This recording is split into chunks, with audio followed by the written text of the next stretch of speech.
right, we're back. Can you hear me? I can hear you. Don't mind me. I'm looking for some portal numbers that should scare the crap out of people who haven't signed up for the promotion yet. Is this bad? Oh, the number of kids have been taken. Yeah, it's very low percentage wise. Compared to the kids that have gone in. So here it is. Of FCS kids, there's been about 830 FCS kids have entered the portal. 11%, 11.9% have found a home. 11. That's bad. That's really bad. 11. So since August 1st, Power 5 kids, 607 have entered. 21% have found a home. Group of 5, 484 have entered. 17% have found a home. And overall FBS, there's been over almost 1,100 kids and only 19.5% have found a home. That's incredible. So it's not good. I mean, it's just not good. And you need a differentiator. You just do, because nobody's going to pay attention to you. I talk to a lot of coaches now with NIL. Coaches aren't looking for the big name kids. They're looking for those smaller school kids, the FCS kids, the D2 kids, or the smaller group of 5 kids that no one really knows about, because they don't want to deal with the headache of the ask of, I want this amount of money.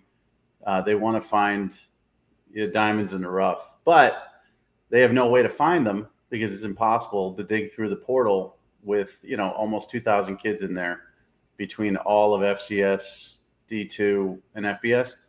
So what they do is they say they look at my feed, the Farrell portal feed, which is almost up to 10,000, and that's where they find them. Well, that's incredible. So that tells you right there, you got to get on myfootballcamps.com/D1-transfer. We already have a couple guys that we are doing stuff with. There's a huge opportunity, but, if you wait too long, see, that's the thing that happens when everybody jumps into the portal. Everyone wants to jump into the portal. And now, in the past, it was the guys in the portal were like guys who didn't play that much. It's guys who are playing. It's guys who are at FCS that were stars. It's guys who are at Ferris State who balled out in the championship and who are going to put themselves in there to go up to D1. It's guys for me or Yale. I mean, guys from the grad transfers now. Never had that. So that it's a big deal. It's very important that the prospects really take. Otherwise, you're going to just get lost. I mean, think of how many guys are in the portal right now. Yeah, it's like 1,500. 1,500 guys in 2 weeks. Not even. Well, since August 1st, so it's been 1,500 kids between the FCS portal open, the FBS portal open, but also the grad transfers that were allowed to enter, and also the kids that had coaches fired that were allowed to enter. So, there's just a lot. It's going to be more than 2,000 by the end of the month. The dead period just started. So now there's going to be little communication and also little ability to take visits and all that stuff. So things are going to set dead for like 3.5 weeks. And this is the time where you have to differentiate yourself online, because you're not going to be able to do it in person. They're not going to answer your DMs. They're not going to answer your text messages, on and on. So, but you don't have to do it. I mean, you could sit there and maybe lose a scholarship, or you could pay $300 for promotion and maybe get a scholarship. It's up to you. It's the reality. And it's funny because a lot of guys thought they were going to get jumping in. They're going to get NIL deals. How funny is that? Because now, what you said, there are guys that aren't trying to take them for NIL deals, and that's a big marketplace that guys thought they would be part of. Yeah. So your connection's breaking up a little bit here and there. So it must be a Wi-Fi issue where you are, but yeah, I mean, like I said, they don't want the headache. They want the headache for, Devin Leary or guys like that, and you disappeared. there'd be an NIL bidding war for the Hudson Cards of the world, but if you're a kid who's not really well known, you're not going to. Oh, you're back. You're not going to get NIL. And if you're a Power 5 kid, who may come from a big school, but you're taking a step down, or, you're taking a lateral step, they don't really want. They'll take lateral step kids for sure, but they want more of the kids that are going to step up. They'd rather have a group of 5 or FCS kid come into their program because he's on the upward trajectory rather than somebody who didn't work out at the school they were at, even though that was a big ass school. Could be Alabama, but they're less inclined to go on that guy because he's going to be a headache with NIL asks and all that stuff. So in the high school, so it hasn't been announced yet, so I'm not going to ruin it for him. But, one of our players, and I think I might have ruined it last week. I don't even remember, but, got a preferred walk-on offer at a school he really, really likes, and he's as happy as can be. We've got a couple other guys that got, FCS scholarships. We talked about it last week. It's not as glamorous as everybody thinks it is, but those are the more rewarding ones because those are the kids that would never, ever suit up again. I mean, their senior year is over. They would never put on a football and pads again. Just wouldn't. There's no place for them. They wouldn't go anywhere. And now they're going to get an opportunity to get some of their school paid or, play at a level and continue their football career for another 4 years.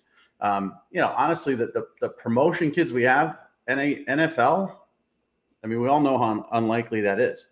Maybe there's a kid who catches and does that, but it's really about playing football more and getting your education paid for because nobody wants to stop playing football at 18 years old. That kind of sucks.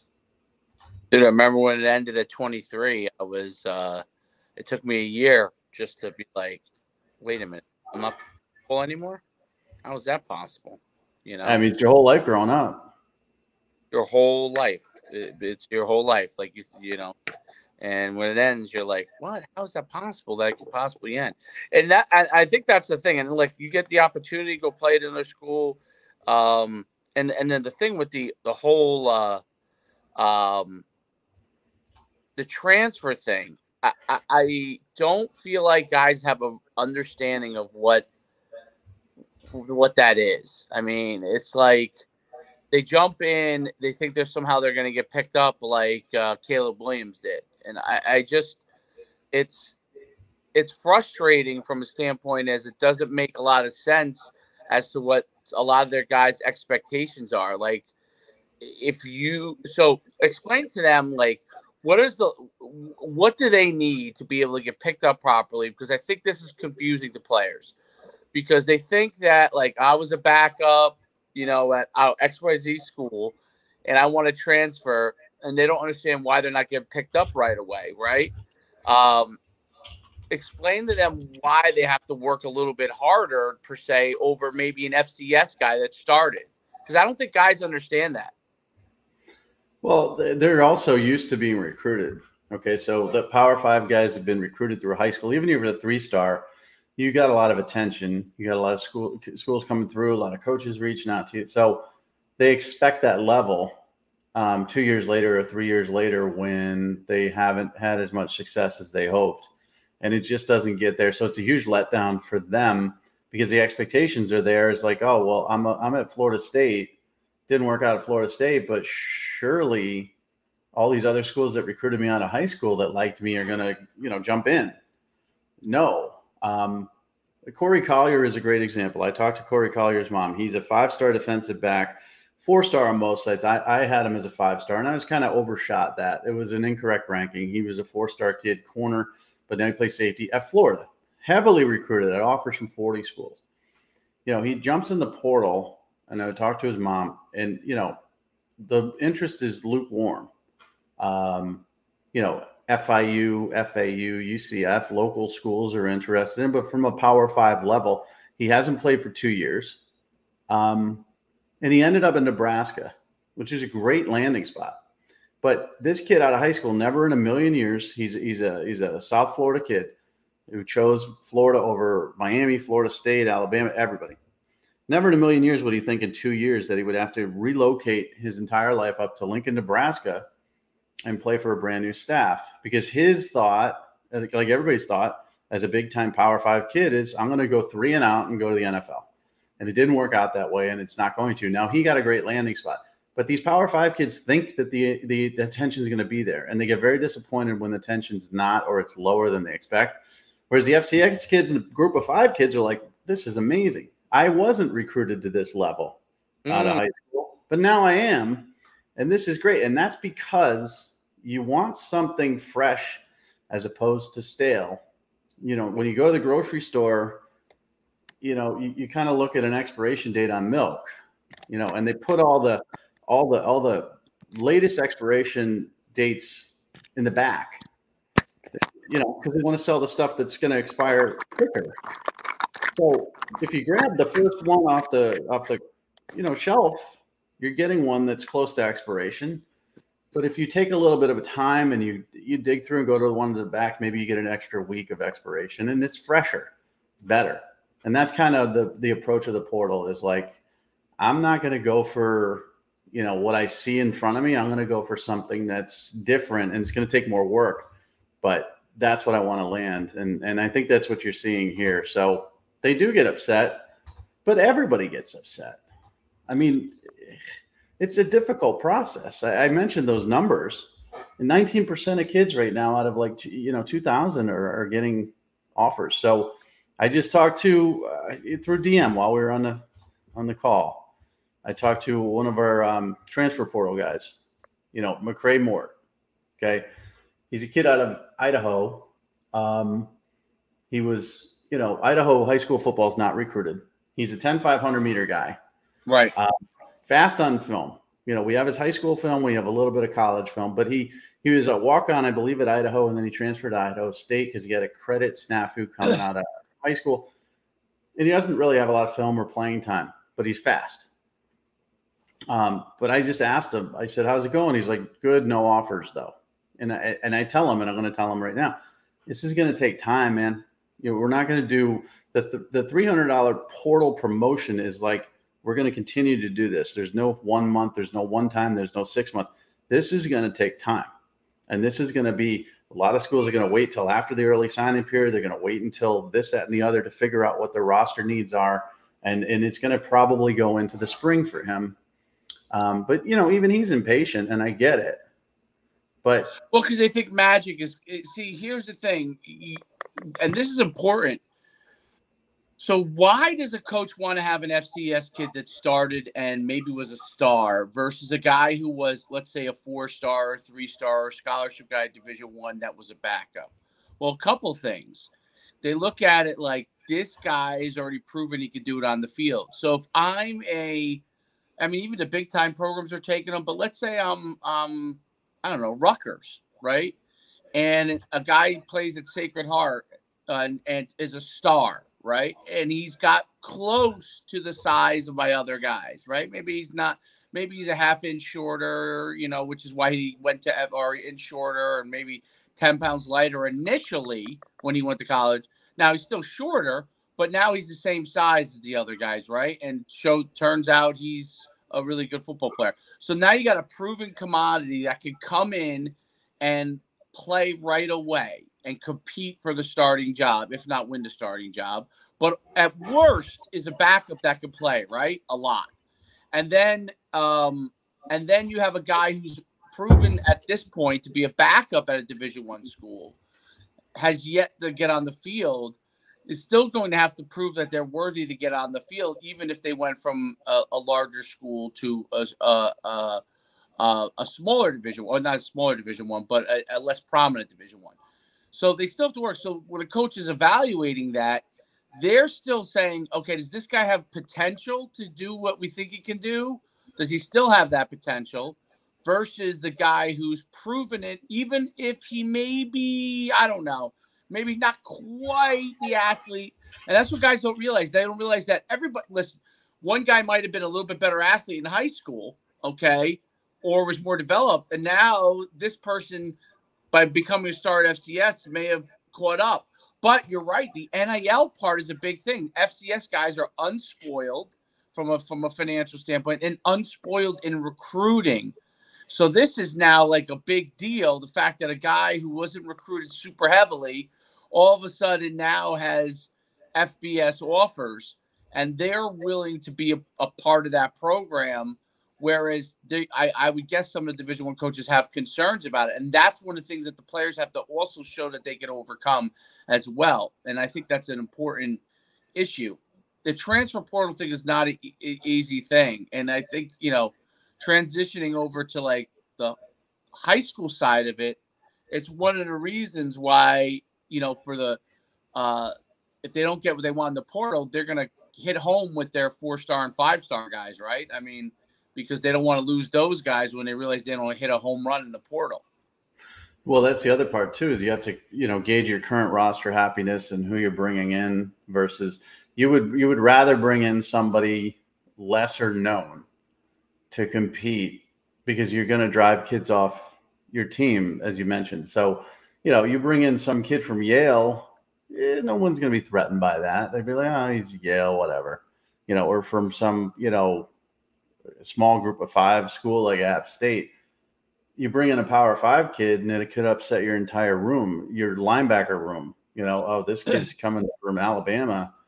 And then all of a sudden you got a bunch of guys coming to your office saying, well, do you want me out? Why are you taking this kid? It's just, there's so many nuances behind the scenes to this, which is why it's better to be a smaller school kid. And again, listen, we're not saying big school kids shouldn't sign up for the promotion as well. They should. And I think they're going to realize it, but it's going to take them longer to realize it. Because this is just the trend. This is what I'm hearing. I'm not making it up. Right. You're seeing it. I mean, it's just factual. And it's going to play out even further and further. So, the promotion itself it's going to take a while. We're not going to get you an offer immediately, just like the high school thing. This is a faster version of the high school thing. We could get you as a 2026 and promote you for 6 months, 12 months, whatever. Eventually, you're going to get to where you need to go. Mike, you know what this reminds me of? So I was, I don't know, I think I was an NFL agent for 6 years. Right.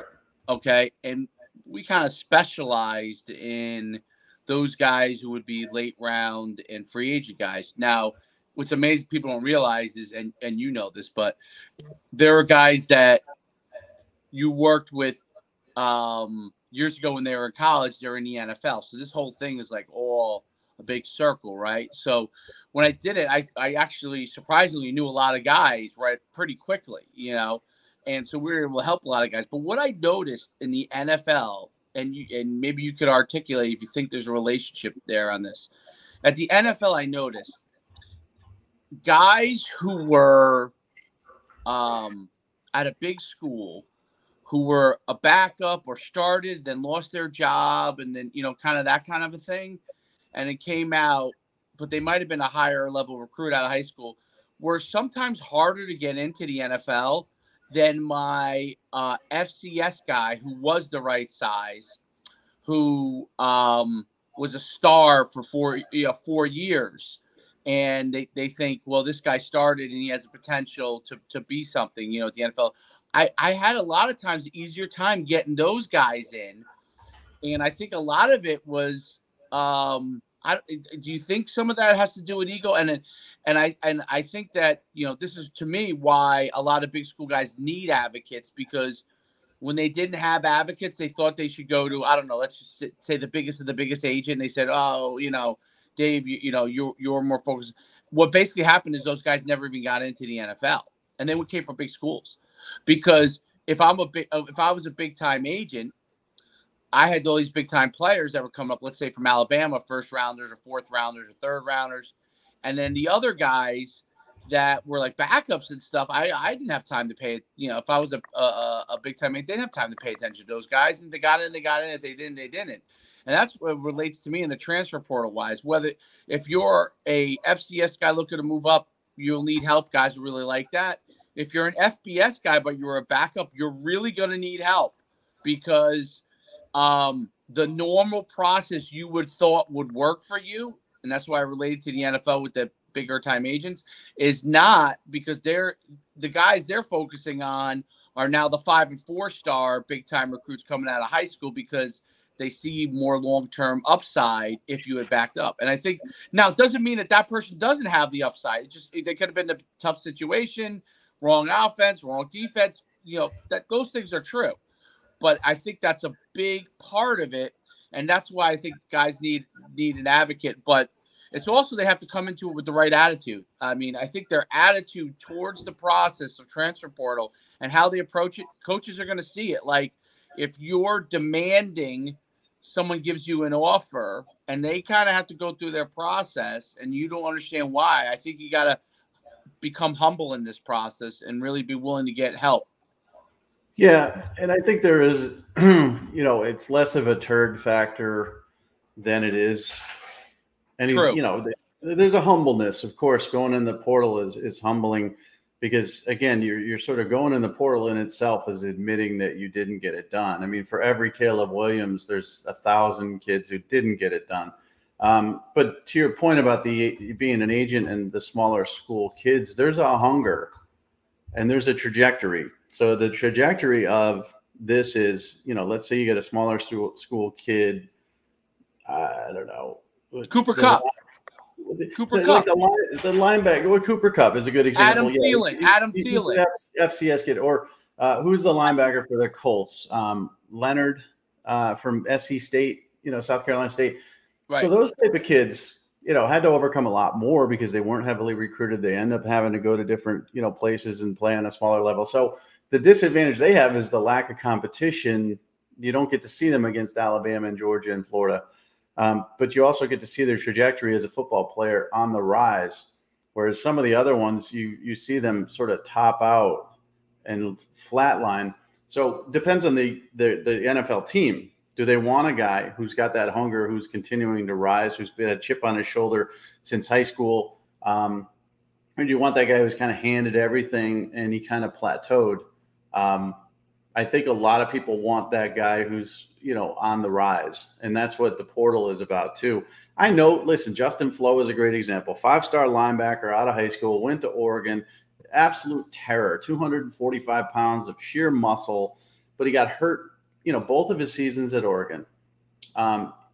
Every school in the country wanted this kid, 60 plus offers out of high school, 5-star consensus, had his choice, came down to Clemson, USC, and Oregon, goes in the portal 2 years later, and lands at Arizona. Now, that's not bad, but it's certainly not good. Arizona's not a great football team, and they're in a rebuild.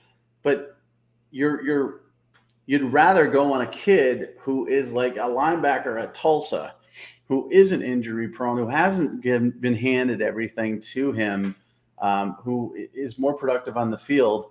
I'd rather have that guy at Oklahoma than a Justin Flo at Oklahoma, because his trajectory is upward. So, the big name kids don't need the attention. Justin Flo didn't need attention. He doesn't need our promotion whatsoever. He was promoted so much out of high school that it wasn't a necessity for him to even sniff at our promotion, nor would I offer it to him, nor would he accept it, blah, blah, blah.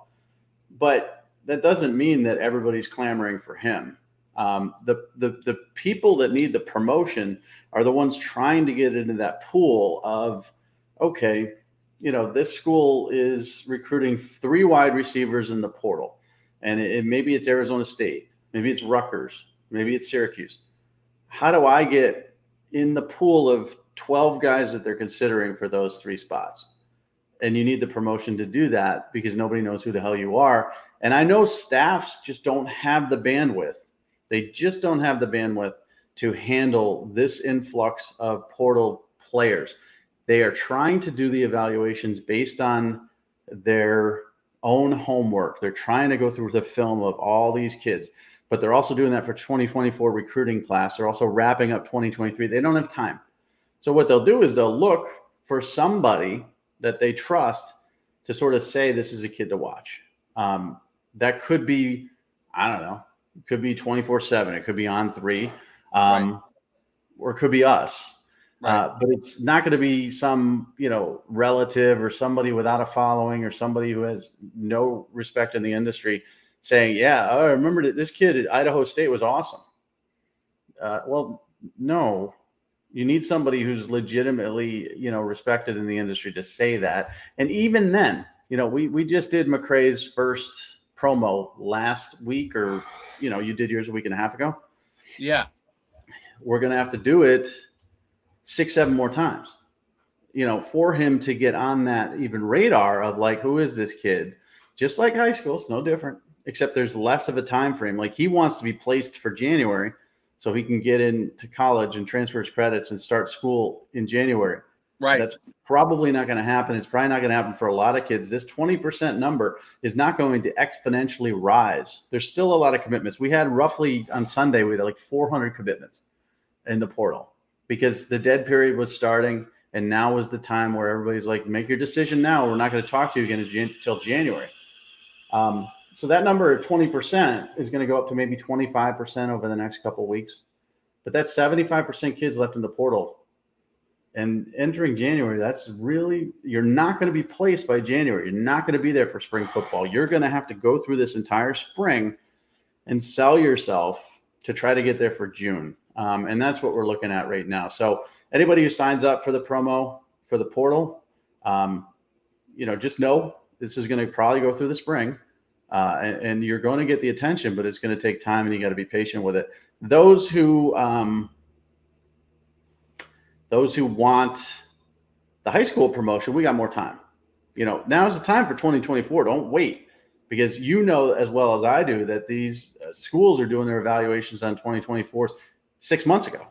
And now, right, once they get done with 2023, or at least 85% of 2023, and once they get done with bowl practices, when you get into late December, they're going to really start looking at, okay, what's my visit plan for the spring?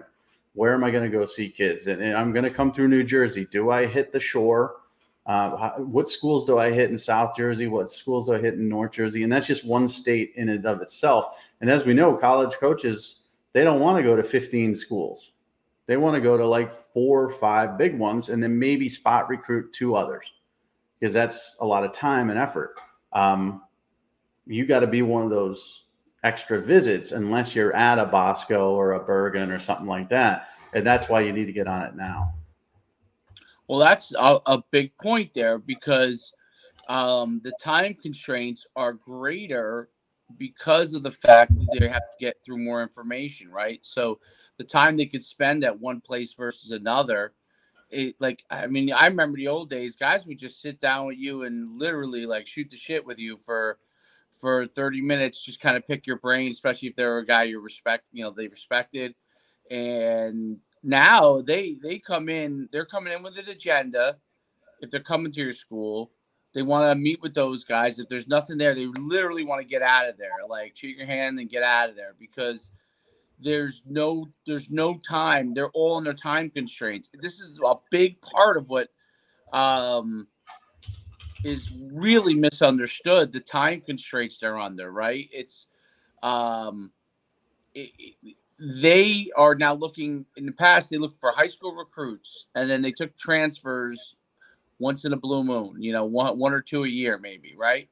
Now, this transfer thing is huge. The regular recruiting thing is huge. There's 2 signing periods, right? So that's a big issue. They got to get all the guys they can get in the door now, and then there's going to be an influx of guys who got missed on for the second signing period. I mean, am I correct on that? I mean, yeah, the timetable of it all. So as you mentioned, early signing period, there is the second signing period in February, which used to be the traditional, first Wednesday in February and the big one. But that's less of a focus now. It's more, it used to be, if you also remember, when we had the one signing day in February, a lot of the focus in January was still on the next class coming in. That's when junior days start in January. And that's when all this, these big visit weekends start in January, because, you'd still have like 85% of your class committed, but you have to worry about flips and babysit all that stuff and take, official visits with the other kids you want to close on. Now it's even more so focused on the next year. So 2024 is even more in focus right now. Signing day this week is Wednesday, Thursday, Friday, but 2024 is in focus more than it's ever been before. And 2025 is too. You know, that's why the earlier you get on here, the better, because, and sorry, I was distracted because Dante Moore did flip to UCLA. We talked about him earlier. That's big news. Yeah.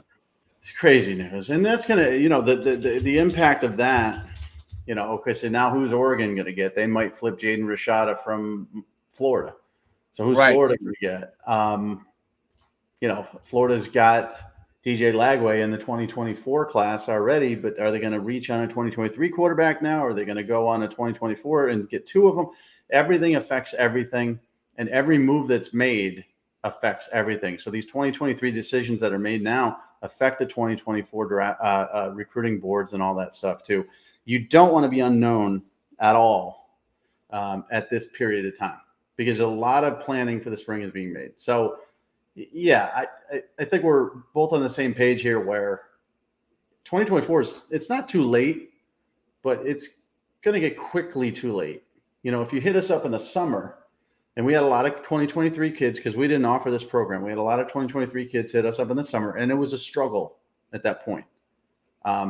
If we were around and they hit us up in December, it wouldn't be as much of a struggle. So now's the time to act. Now, 2025, be smart, get ahead of it. 2026, be smart, get ahead of it. Don't wait. Don't make us do this pitch again next December. But yeah, I mean, this is the time where everybody's seeing everybody sign. Whether it's portal kids and recruits, don't just sit around and watch all this happen. Be proactive and make it happen. So, what as far as like NIL stuff, because this is something that I think is a big, people don't understand, or kids definitely don't. Like, I see these crazy, it's so crazy to me. These kids will waste their time with like, I don't know, John Smith Food Company.com/Tim, you know, oh, get your 10% off. Like, people are not, like, you're not going to make any money from that. Like, you'd be better off spending your time selling widgets or selling your football cards from home. You'll make more money from that, you know? What level do these guys have to be at to make real money from high school at an NIL? It's only the 5 stars, am I right? Or maybe a few of the 4 stars? Yeah, I mean, it's the 4 stars too. I mean, you know, yeah, 4 stars, right? Yeah, there's only so many 5 stars. You know, some sites do, you know, 32 because it's the NFL draft number. Sometimes sites do 30 to 35, sometimes 40. But there's a very small amount of 5 stars. And so the 4-star kids, you know, there's probably 400 to 450 at each site. And it's gone up exponentially over the years because, again, as I've talked about, you know, they keep the 5 stars the same. There are no 2 stars anymore, so everybody's a 3. And then because everybody's a 3, then you have to differentiate more and make more kids 4. So there's more 4 stars than there were 5 years ago, and that'll continue to grow. But those kids will make NIL money. Some of the 3 stars will, but not a ton. It depends on, you know, if you're a local kid and you're a high 3-star and you're from Kentucky and you go to, you know, some big school in Kentucky and you end up going to Louisville, you can make some good NIL money because you're local. But most of those kids are going to earn their NIL money as they go on. But yeah, NIL money is pretty much for the big name kids. You know, and you can't really focus on that, honestly, unless you're a big name kid. You know, how many kids have you seen that weren't big name kids that have great careers and still don't really have a lot in NIL? And then you see these kids, the JT Daniels of the world, the retreads, you know, goes to USC, gets hurt, loses his job, goes to Georgia, gets hurt, loses his job, goes to West Virginia, loses his job. He's still commanding NIL money, which is hilarious to me. He got over $1 million from West Virginia. Did he really? Because he's a 5-star name. You know, that name out of high school and that ranking is worth apparently a ton of money. I should have like charged kids for that ranking because it's really like it's sometimes for a quarterback, especially, it's like $1 million ranking. But for the other kids, the focus has to be on get there, establish yourself, then, move on and get NIL.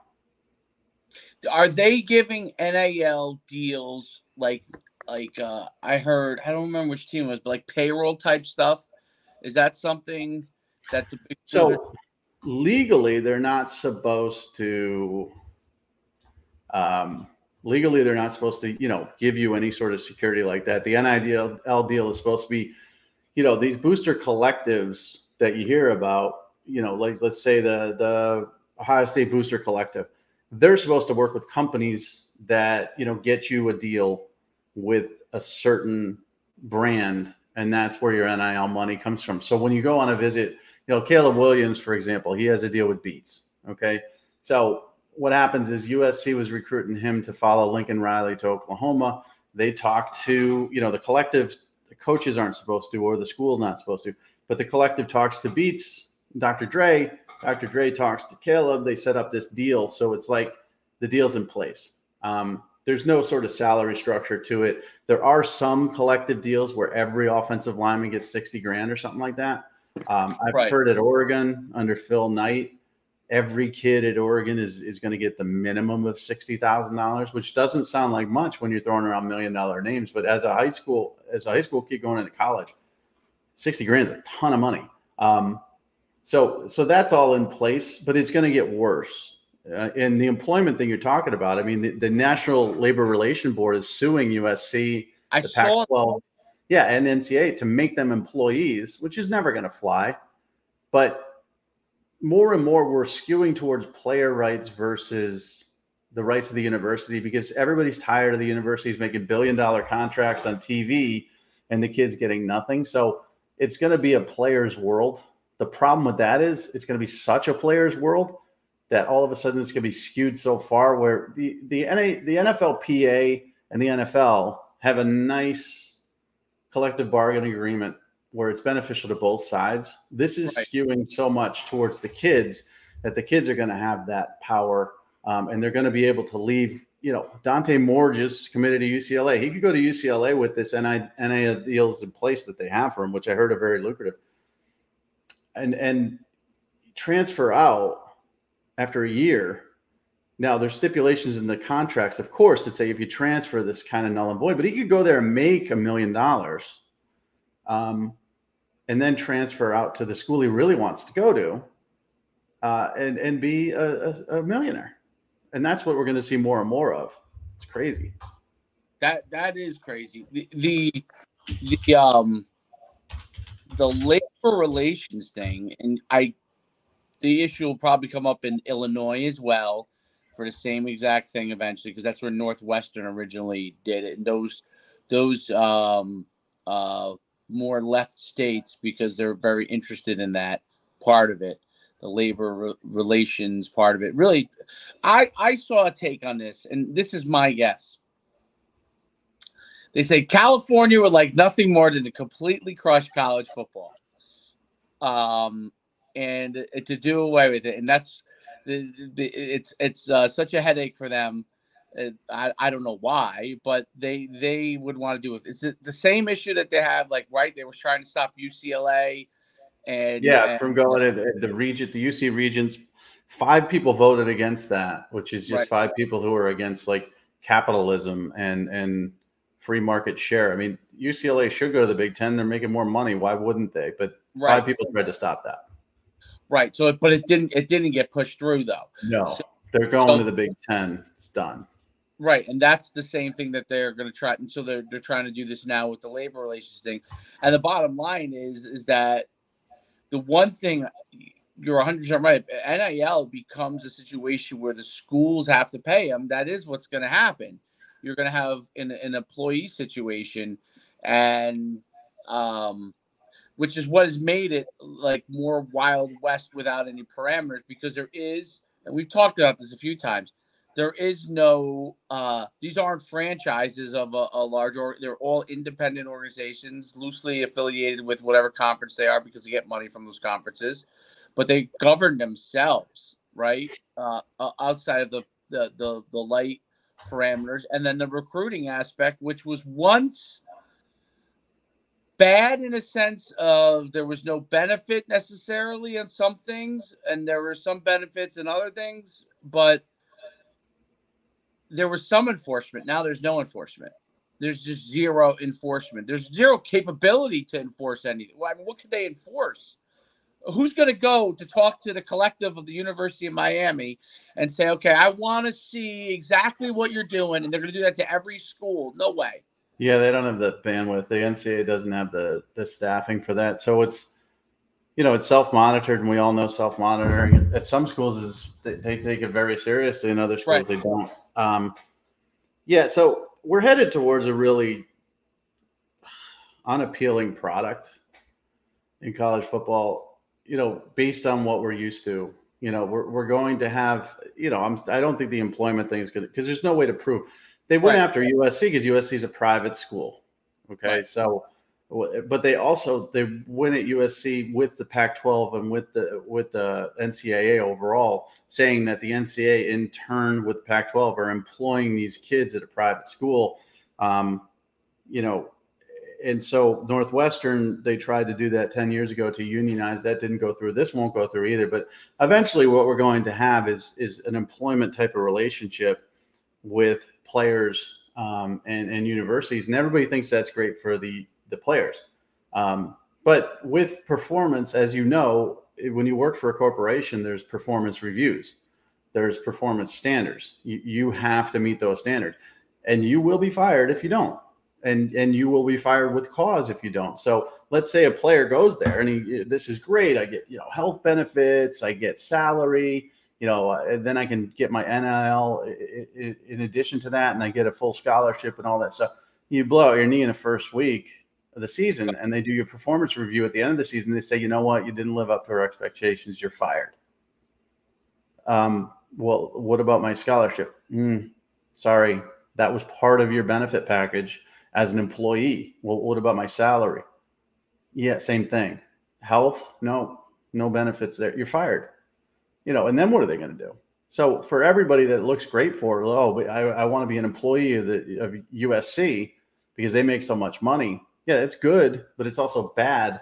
And we're going to head into that eventually. We're going to head into NIL collectives out of control more so than they are now. We're going to head into kids choosing schools simply for the paycheck or going to a school, getting the paycheck, and then transferring to the school they really want to, as I mentioned before.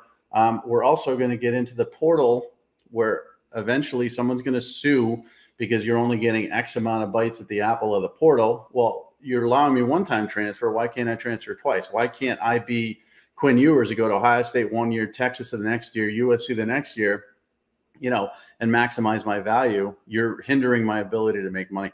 All this stuff is coming, and it's really every time something new occurs, it becomes a less attractive product. And you have to remind yourself when you watch on Saturdays, this is college football and it's fun. But now we're not in the fun part. We're in the business part, and it's getting kind of ugly, and there's no one to enforce it. So what I've heard is that power conferences, the Power Five, they're going to govern themselves. Well, okay.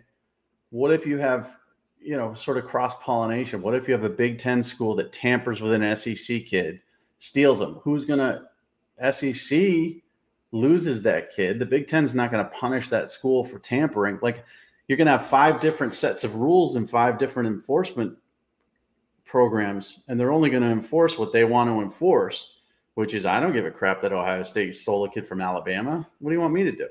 And the opposite. Greg Sankey's going to be like, I don't give a crap that Alabama stole a kid from Purdue. What do you want me to do? And that's where the danger is.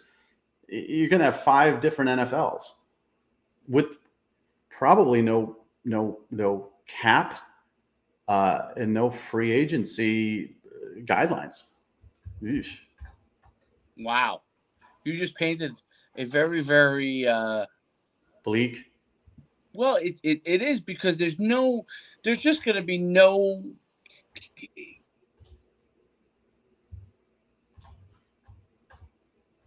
been on your phone where the phone rings, someone decides I hate to call. that. I freaking hate that. Like, why can't they come up with a phone where if it rings, because you get all these spam calls, right? You get like these idiots, and there's no way to stop them. You get a robo-killer app, and it just stops one, but they crap up another one. And then the phone rings, and you go black on your live. And don't get me started. But I just painted a very bleak, kind of depressing picture of what we're looking at college football in the future. Well, I just think that it's an arms race that has no ability to end. It is completely a situation where the more I could spend, the more but even I would say, I mean, I guess billionaires have endless money, but when people keep giving money and they don't get a return, even billionaires want a return, right? So, billionaires are the cheapest people you're ever going to meet in your life. Right. So so what's going to happen is these guys are giving, right? Let's say they keep giving, they're giving. And they're like, well, this kid like transferred out after a year, right? And then this kid didn't pan out. Oh, well, okay. 1 out of every 5 worked out the way I wanted to, where I gave him money. That's bad business. Right. The billionaire eventually is going to say, okay, well, I was writing it off in the beginning, but now I'm like, am I just being dumb here? Right? Am I just very cheap, very cheap? Mark Cuban went to Indiana. If he invests in NIL, which I heard he might, the first 4 and 8 season Indiana football has, I'm done. I'm going to focus on basketball. Maybe they're better, but I'm done at football. I just gave $10 million to an NIL collective. Your players suck. Half of them transferred. You went 4 and 8. I'm not an idiot. I may have billions, but $10 million to me is a big deal. I'm never investing it again in your product. And you're right. It's going to dry up. Right. That's the way I look at it, because the same thing happens to hedge funds, right? When guys go, a lot of millionaires and billionaires put money in hedge funds with certain people. You don't have to look any farther than the whole FTX deal, right? These guys put all their money and they put all their faith in. The next time someone comes around with their hand out in a similar situation, it doesn't matter that these guys were billionaires. They're not going to give the money. You can only get them on these things so many times to go through. You're going to have to win. Now, the ones who win will be okay. But even there, I just think like you're almost like a personal sponsor for each player. You know what I'm saying? And what comes along with that personal sponsorship, there is a level of responsibility in a sense. So if I'm Mike Farrell decides to invest in Dave Schuman as part of the collective, but I'm you're the big money maker and you're invested in me. And if I play well, we see each other after. Come on in, Dave. I play poorly and I'm invested in you. Like, what's to stop that guy who's the billionaire to coming up to him and saying, hey, man, that's not good enough. Now, he's not the coach, right? But he's more powerful than the coach in a sense because he's giving him money. So there's nothing to stop him to say, hey, oh, by the way, it's just like what you used to see it like on a low level with like the Friday Night Lights stuff and the guys in these towns in Texas who are the car dealers and they give their big boosters in these high schools and the coach isn't doing it the way they want him to and they get rid of them, or the star player isn't doing it the way they want him to and they're mad at him. This is on a scale level. Like, we're just cracking the beginning of it, and there'll be stories that'll be winners because someone will do it right. You know what I'm saying? They'll have a handle on it. They'll do it right. There'll be a handful of schools that do it right, but there's going to be crazy stories of people who do it wrong. And we're just at the beginning of it. I heard this, and Mike, I can't remember the podcast I saw because I obviously don't always know it's true, but I was a fairly reliable guy, and he talked about that some of the players came in. Let's say they were supposed to get $1,000. Use as an example. They go through the season. They're like, "Hey, where's my money?" And the guy's like, we don't have it." Like, literally, that's what I've heard has gone on in a few situations. If you're at a lower tier school, even, right, and you promise the guy $50K, okay, which compared to the big schools is not a lot of money, and oh, by the way, now all of a sudden our budget is tight in our collective, and we're giving it to this transfer over here that's good. And now we go, and the guy's like, "Hey, where's my 50K?" And he's like, "I got 10 for you." Like, there's no contracts, or very few contracts. There's no disclosure on it. How is there no like in the SEC, right? You buy a stock. Mike Farrell buys a stock in the SEC, and I'm not a big regulations guy, but I know why some of these things are necessary. Okay, you buy a stock, like I want to make sure that I put a $10,000 here, that this guy's going to walk away with my money and just be gone, which is what Right. happened with FTX, right? Well, that's going to be the situation here. I give money. I don't want to walk away and this guy be gone, the next year. There's no disclosure of how much I gave, and it's there's no longer bags being left on someone's front door, but at least a bag of cash left on someone's front door, you kind of exactly know what it's going to. Right. I Yeah, know it sounds crazy, but that's true, right? I mean, you know what it's going to. I leave a bag of cash on your door. You know what it's for.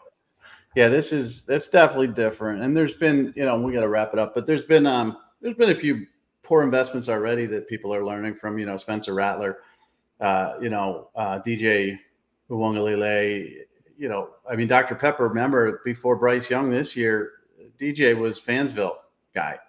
That was $1 million deal for Dr. Pepper. And he ended up being very, very average at Clemson. And now he's got to transfer out.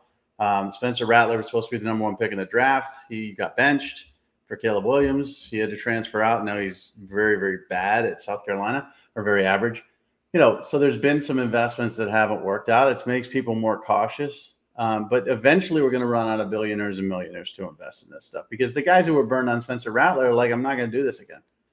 But then there's a new crop of, billionaire, millionaire idiots who are going to do it again. But eventually you're going to run dry of those people wanting to promote. So you're going to be invested in individual players, like you said. Like, I'm going to invest in Quinn Ewers, and I'm going to invest in Quinn Ewers, and I don't give a crap whether he goes to Ohio State or transfers to Texas, whatever. That guy's got a golden arm. I'm going to invest in him wherever he goes.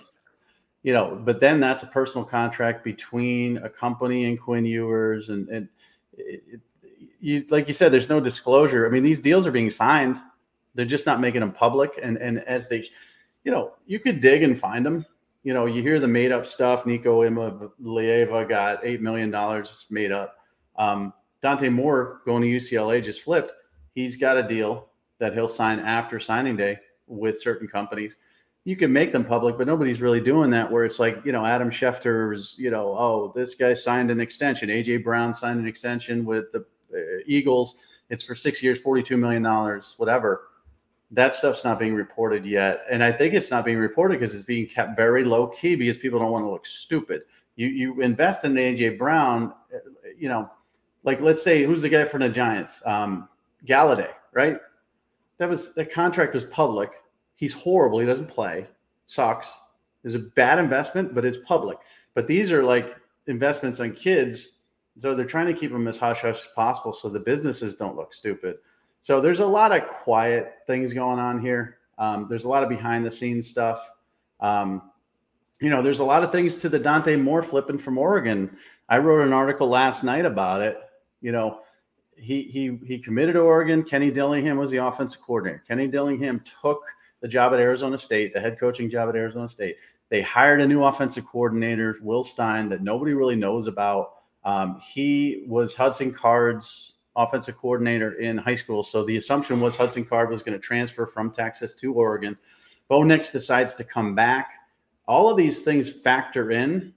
Dante Moore's NIL deal is better at UCLA than it is at Oregon. There's so many factors behind every decision that's made that people don't pay attention to. So what I see on Twitter now is Dan Lanning can't recruit. Dante Moore is a piece of garbage because he promised he was going to stick with his commitment. There's literally, and I just gave you 4 of them or 5 of them. There's 28 things, 29 things, 30 things behind the scenes here that's occurring for Dante Moore to make this decision. That never used to be the case. DeAnthony Arnett was supposed to go to USC, went to Oregon. because there was a drive-by shooting right before signing day where he almost got killed and he wanted to get out of LA.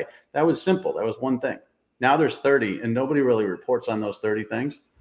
And it's going to be 60 in a year. So we're headed towards just a lot of chaos. I guess it's good for us because I could write about it and get clicked. I wrote the Dante Moore article last night. Like 20,000 people read it. And it took me 20 minutes. And it was all sourced information, but nothing I'm going to say. I'm not going to say I got this from such and such because they want to be off the record. Good for business, but bad for college football itself. So let's wrap it up here. So the myfootballcamps.com/D1 for high school. Don't wait. Don't be dumb. 2024 now, 2025, 2026 now if you're super smart, 2027. And then, the what is it? myfootballcamps.com/what for the portal? D1-transfer. So D1-transfer, that's the one you're going to want to get on. And we'll get more of those. We just got an email from Carter Lynch, his dad, Brian. Carter is, he's a really good recruit out of high school, went to Cal, 6'4", 240, got injured. Obviously, every school has coaching changes and situations. Everyone. There's not one school that I could think of in the Power Five that hasn't had one coaching change. And that's just the way it is. Now, most of them have 5 or 6, and some of them are just mass chaos when you got Fickle going to Wisconsin, Satterfield going to Cincinnati, Brom coming over to Louisville, Walters going to Purdue. Endless. So you may go into a situation where it looks great for you, and then they change everything. You lose all your coaches. You get hurt, and then you're behind the 8 ball. So he's a very smart human being, Brian Lynch, and we're going to get Carter Lynch, a lot of attention. But I think more and more people should be smart. $300 is nothing to invest in your future. So that's my spiel. Don't be left holding the bag.